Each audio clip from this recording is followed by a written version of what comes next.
I could barely believe what I was hearing. Are you serious? I asked, my voice quivering as I stared at Richard from across the living room. You want me to give you an additional $3,000 on top of the $4,000 I already send you every month? Richard lounged back in his recliner, folding his arms across his chest with a sense of authority, as though he were some kind of king giving a command. I need a new car, he said bluntly. The old one's falling apart. I don't understand what the issue is. You have the money. I could feel the tension building in my chest. The issue, Richard, is that I've already sacrificed enough for this household. I cover the bills, groceries, utilities, and even helped pay off Adam's credit cards. And now, you want me to buy you a car? Yes, he replied, his voice rising in frustration. Because I deserve it. I've done enough for this family. It's time for you to start pulling your weight. Pull my weight? The word stung like a slap across my face. I had been the one holding this family together financially for years, working tirelessly to keep everything afloat, while my father-in-law and my husband, Adam, treated my paycheck like a bottomless bank account. And now Richard, of all people, was accusing me of being selfish when I finally set a boundary. I'm not doing it, I said firmly, standing my ground. You'll have to find another way. Richard's face twisted in rage, his vein bulging on his forehead. You're just like your mother, always acting like you're better than everyone else, he spat. He shot up from the chair, his movements sharp and menacing. Don't you dare disrespect me in my own house. I shot back, my voice trembling but filled with anger. Your house?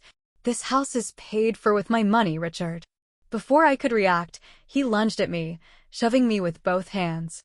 I lost my balance and felt myself slip on the hardwood floor before tumbling down the stairs. Everything blurred, and a searing pain coursed through my body as I hit the bottom. My arm was twisted beneath me, and my head was pounding from the force of the fall. For a moment, I couldn't move. The pain was overwhelming, and tears welled up in my eyes as I struggled to catch my breath. Above me, Richard stood at the top of the stairs, his face still twisted with anger.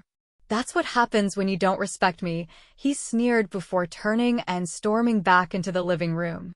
I expected Adam to come rushing down to help me, to at least check if I was okay, but when he finally appeared at the top of the stairs, his expression was vacant, almost indifferent.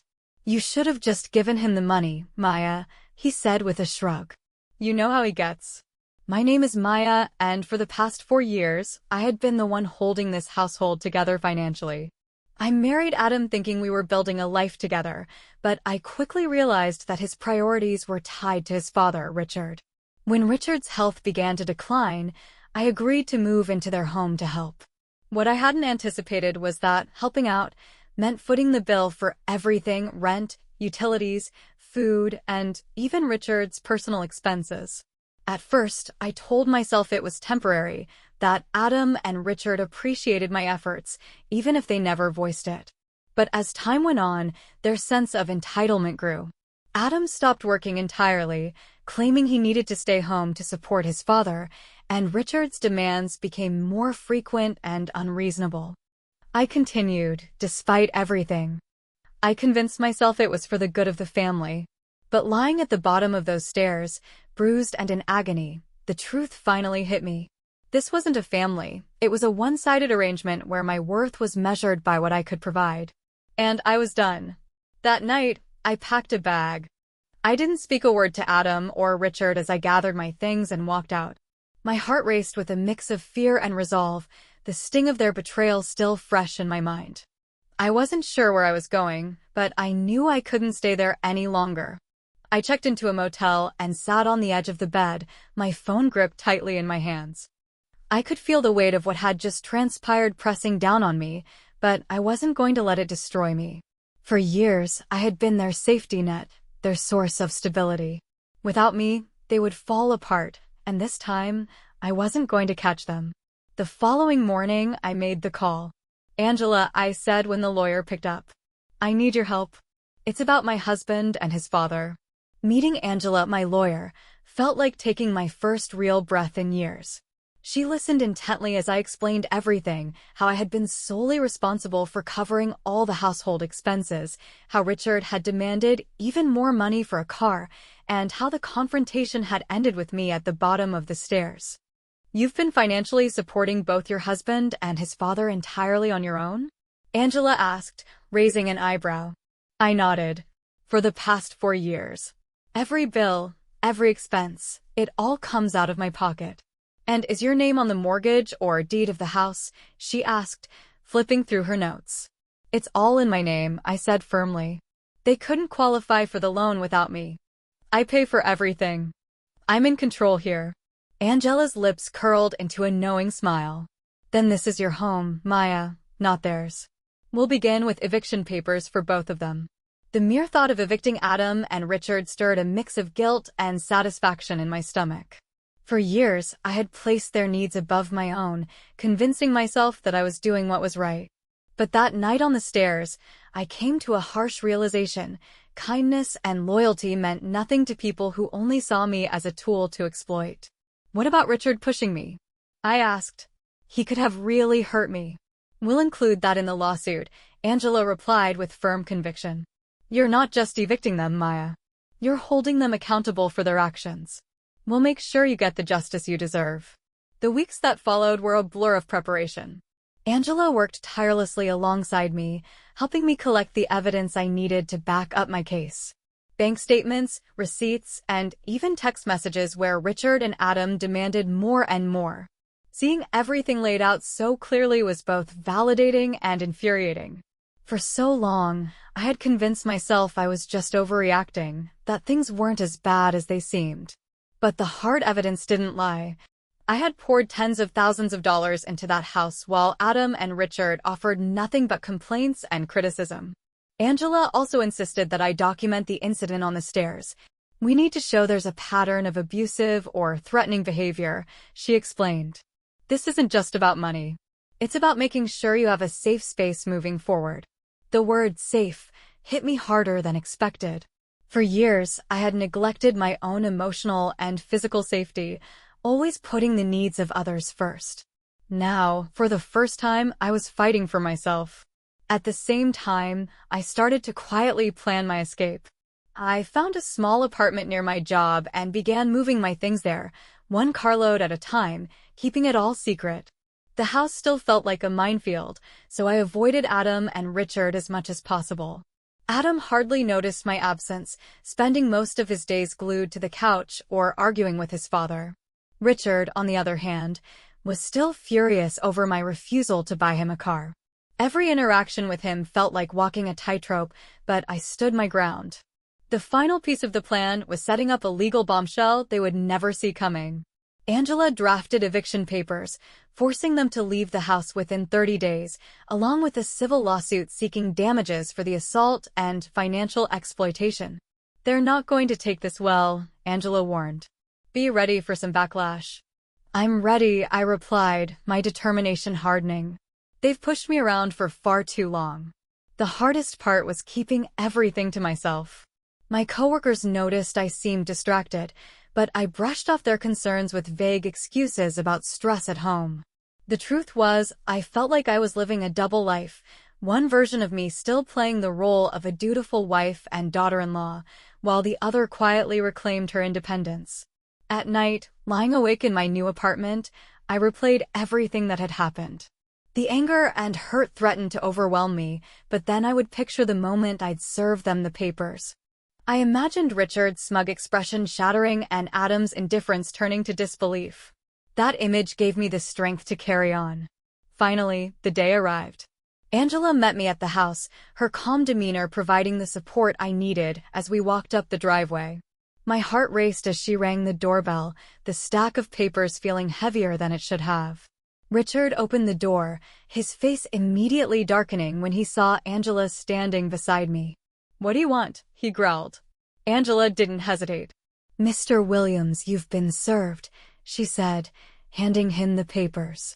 "You and your son are required to vacate this property within 30 days. Furthermore, my client is filing a civil lawsuit against you for damages related to assault and financial exploitation." Richard's face turned red as he scanned the papers. "What is this?" he snapped. "You can't do this. This is my house." "No," I said, my voice steady even though my heart was pounding. "It's my house now, and you're no longer welcome here." At that moment, Adam appeared in the doorway, rubbing his eyes as if he had just woken up. "What's going on?" he mumbled. Richard shoved the papers toward him. "Your wife thinks she can kick us out. Can you believe this?" Adam glanced at the documents, his brow furrowing. "Maya, this is crazy. You can't just—" "I can," I interrupted, meeting his gaze. "And I already did." For a long moment, neither of them spoke. The reality of the situation began to sink in, and I could see the panic creeping onto their faces. This was no longer an argument they could dismiss or a demand they could guilt me into meeting. This was real, and they couldn't stop it. Angela motioned for me to follow as she turned to leave. I heard Angela's voice saying that they had been served. "Let's go," she added. As I walked away, the burden of years filled with mistreatment seemed to lift from my shoulders. For the first time in such a long time, I felt like I could finally breathe. Sitting in my car across the street, the house felt unnervingly still. I watched Angela approach the door for what would be the final time. She had insisted on personally delivering the formal lawsuit and eviction notice. This moment was everything I had been waiting for, the moment when Richard and Adam would finally grasp the magnitude of their actions. From where I sat, I saw Angela ring the doorbell, standing tall with the papers in her hands. Richard answered, his face shifting from annoyance to confusion, and eventually to pure, unbridled rage.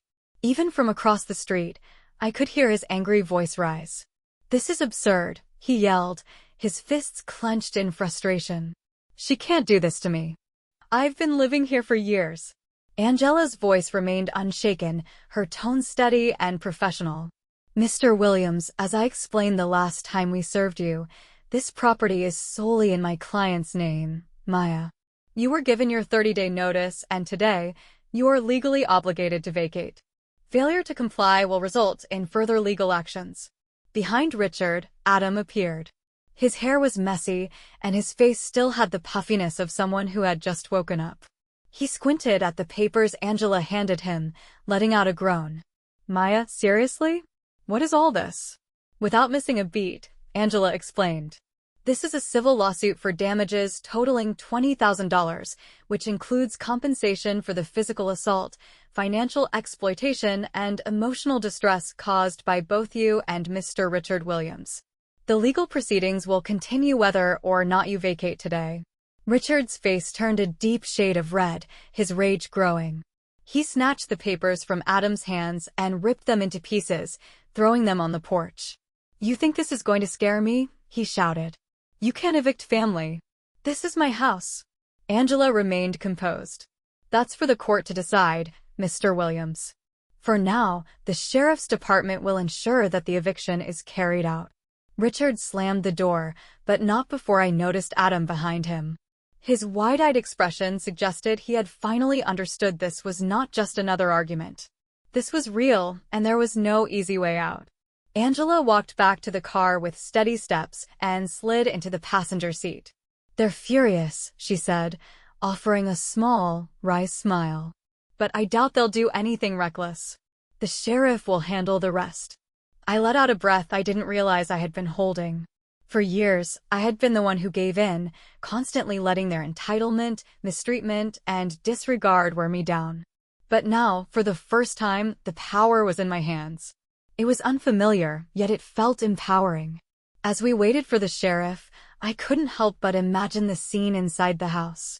Richard pacing angrily, ranting about the injustice of it all. Adam likely slouched on the couch, scrolling through his phone to avoid confronting the reality of the situation.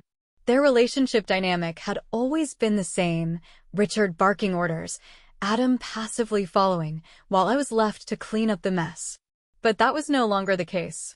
When the sheriff's car finally arrived, Richard stormed out, shouting at the officers about how wronged he had been. "She's lying," he yelled. "This is my house.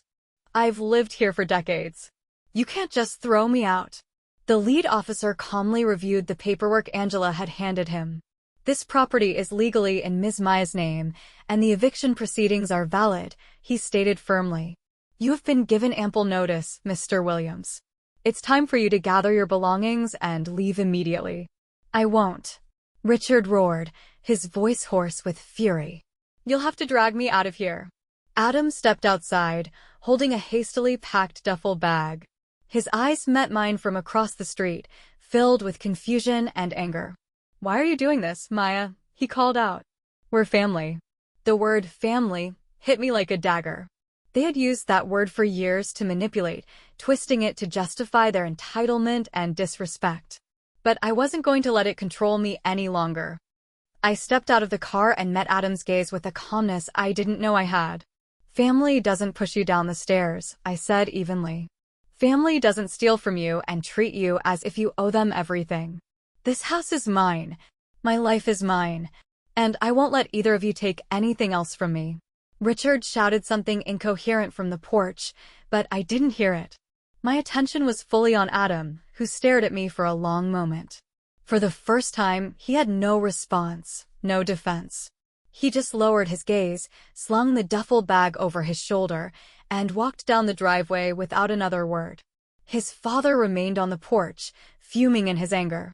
And with that, I knew I had taken back control. The sheriff's deputies guided Richard back into the house to gather his things, and Angela gently placed a reassuring hand on my shoulder. You did it, she whispered. This chapter is finished. As I watched Adam and Richard leave the house for the final time, a wave of emotions washed over me, relief, pride, and an overwhelming sense of freedom.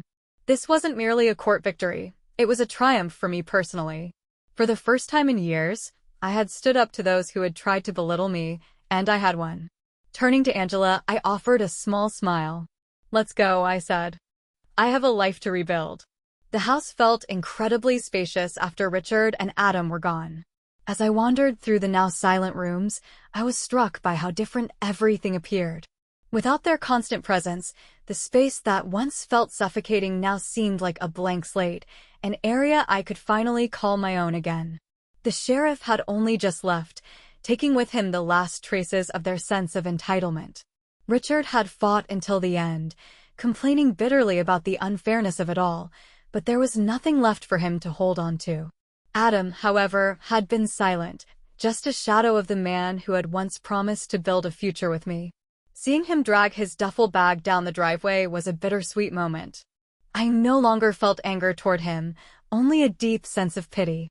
Angela stayed by my side as I locked the front door behind us. You've done something that not many have the courage to do, she said kindly. It's never easy to walk away from people you've invested so much in, even when they don't deserve it. I nodded, letting her words sink in. I think I finally understand now. It wasn't just about the money, I said. It was about taking back control. For years, I let them make me feel like I had no choice, like I owed them everything. But I don't owe them anything. In the following days, I began the process of rebuilding my life, step by step. I changed the locks on the house and hired a cleaning service to help scrub away the physical remnants of Richard and Adam's presence. It felt almost symbolic, almost like therapy, to wipe away the mess they had left behind. For the first time in ages, I no longer felt like a stranger in my own home.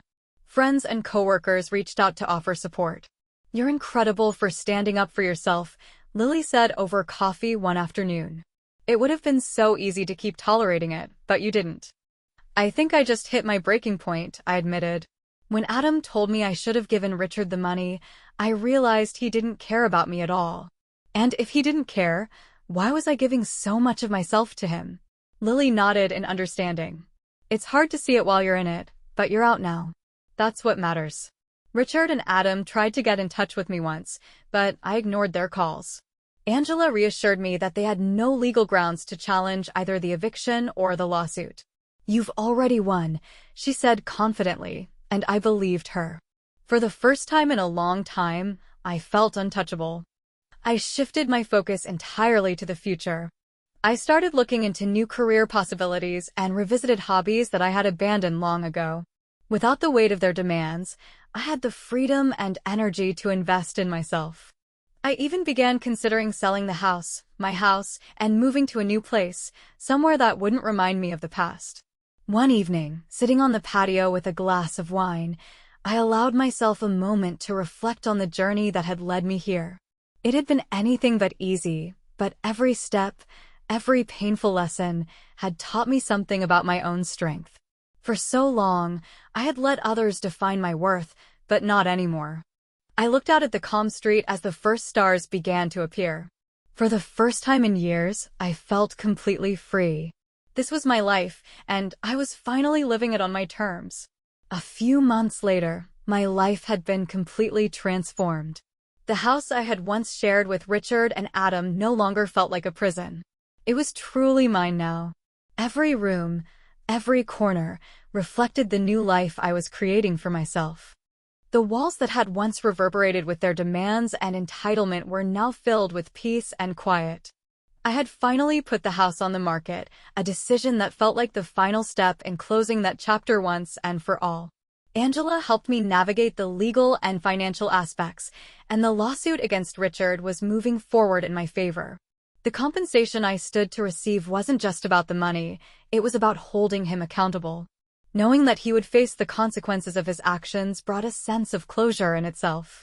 In my new apartment, everything felt lighter. Freed from the constant burden of their expectations, I had the time and energy to focus on myself. I started practicing yoga, picked up painting again, and even began planning a trip to a quiet coastal town I had always dreamed of visiting. For the first time in years, I felt like I was living, not just surviving. The people around me began to notice the change. A few months later, everything in my life had changed completely. The house that I once shared with Richard and Adam no longer felt like a prison. It was my home now, completely mine. Every room, every corner, reflected the life I was rebuilding for myself. The walls, which had once echoed with their demands and entitlement, were now filled with peace and quiet.